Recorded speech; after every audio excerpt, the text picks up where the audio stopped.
They need to be able to open up.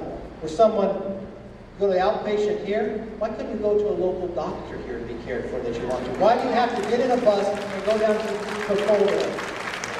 We should be able to treat them better. All right, I've gone here, I said I'll go over here. You in the booth. I'm coming that way. Thank you, Congressman. My name is Steve Cecil. I'm also a social worker, so I'm never going to enter the tax bracket that's going to have to pay for this. But just for example, our friend Larry over here owns a business, and he makes $250,000 a year. That's the level the president said that he was going to tax. I think he's being disingenuous at best, if not a liar, when he says that the middle class isn't going to have to pay for this. Larry's going to have to raise his prices, as are the other business owners who are going to have to pay that tax. And the people who pay for goods and services, the middle class, are going to be the ones who will ultimately pay for this. Is there anything you can say about that? You raised a very good point. He also raised the issue that we all are going to pay for it, because it doesn't pay for itself, it adds to the deficit. So it's going to come out of the general fund, and that's just to start out with. That means all of us. They're going to try to raise taxes even higher. And the idea that we have to borrow more money, it's going to raise the interest rate to go through. So it's going to cost us more if we want to go get capital. It will cost all the way through. All right, I went there. I have to go back here. Man waving right there. Yes. Yeah. Yes. I'm coming back. All right, let me give everybody the theory here if you haven't figured it out. I go from one side to the other, and I try to do a little snake, come back, and then I try to go back. No. The lady in the back. Lady in the back, right there, yes.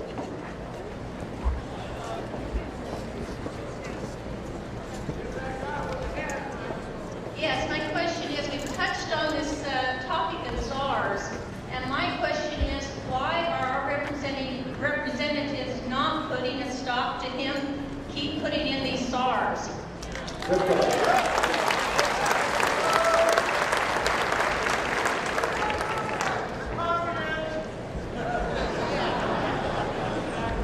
The question is the czars. The question is the debate whether he has the power to put them in.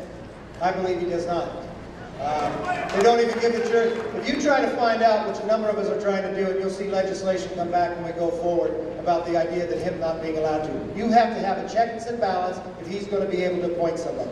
What he's doing is he's putting the czars inside the coalition of what he has to appoint inside the presidency of the White House. But he's calling them czars and trying to empower them something beyond which the title is. He has the right to hire somebody that's a press secretary. He has a right to hire somebody who's doing research for him. But he doesn't have the right to change the title of the title that he's already given the power for to hire. He's got to have the check and balance. He doesn't have the right to appoint somebody that expands the authority of someone without a check and balance within the other branches of government. Yes. All right, let's get up. I went here, so I said I'm going to go over here. All right, third in the black, right there. No, you got the same good-looking colored hair as I do.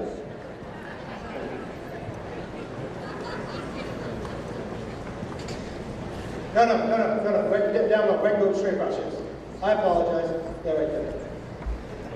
Okay, my name is Dave Crawford from Bakersfield. I haven't heard Commissioner tonight on the subject. I support what you're doing with the health care. I'm also a proud member of the NRA.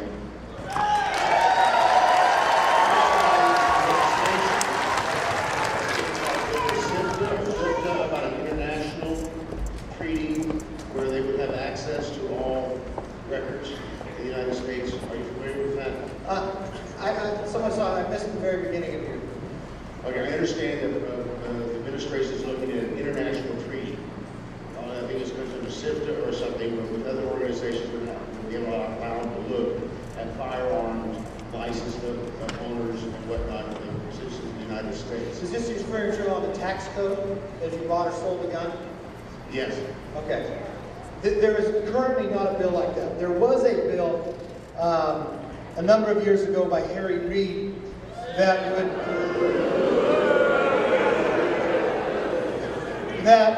would tax it, and you'd have to list it on it so you could see where the stretch would go, that then you would start reporting that throughout. But there's currently not a bill in Congress. Now, I'm not sure about a treaty that's going through. All right, I'm going here. Ma'am in the line. Yes, right there. Yes. No, not you. Yes. The lady in the line. No, the lady in the line. She's doing it for me.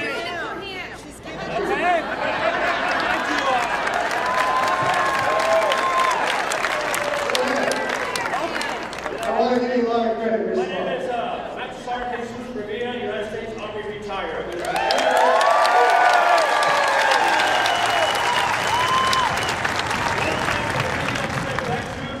So many times to uphold the Constitution against foreign and domestic enemies. Right now, the Congress is my domestic enemy.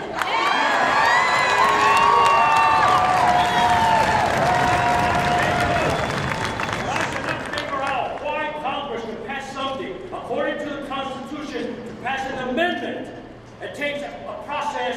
They have to go item to item, and 2/3 of the House, both houses have to pass it, and it has to go to the states. 4/5 of the states have to pass it, and after the states, all the states have to do it. 2/3 of them before it becomes law. How in the world an executive order becomes law overnight? I mean, I would rather go and pay my doctor. Hey, doctor, how much do I owe you of my own sweat? Yeah. Here's how much? Right here, I'll pay for it. Because that's the American dream, to be self-sufficient. Right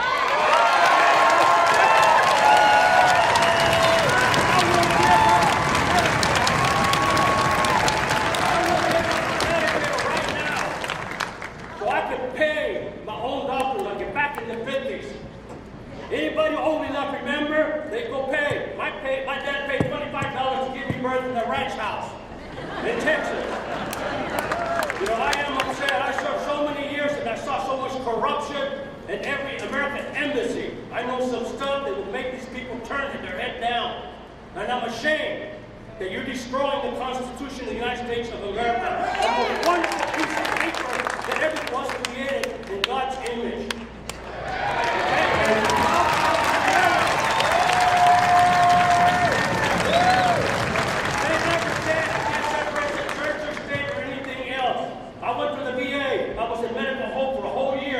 I got hurt in the desert.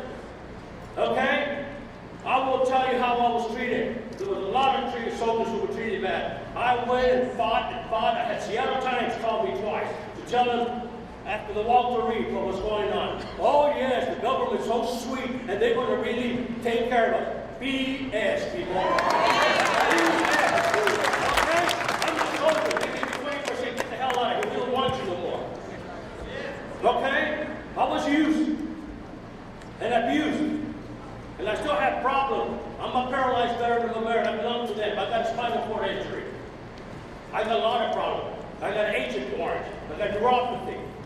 I got a lot of problems, and I would still rather pay off my own pocket, off my own sweat, instead of having a health care program.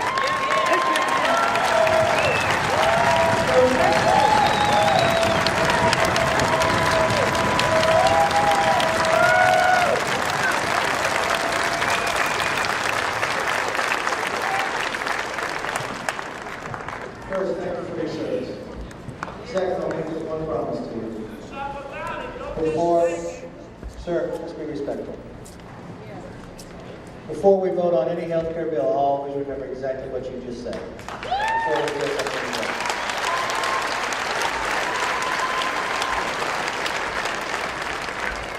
Sir, go ahead. The hat.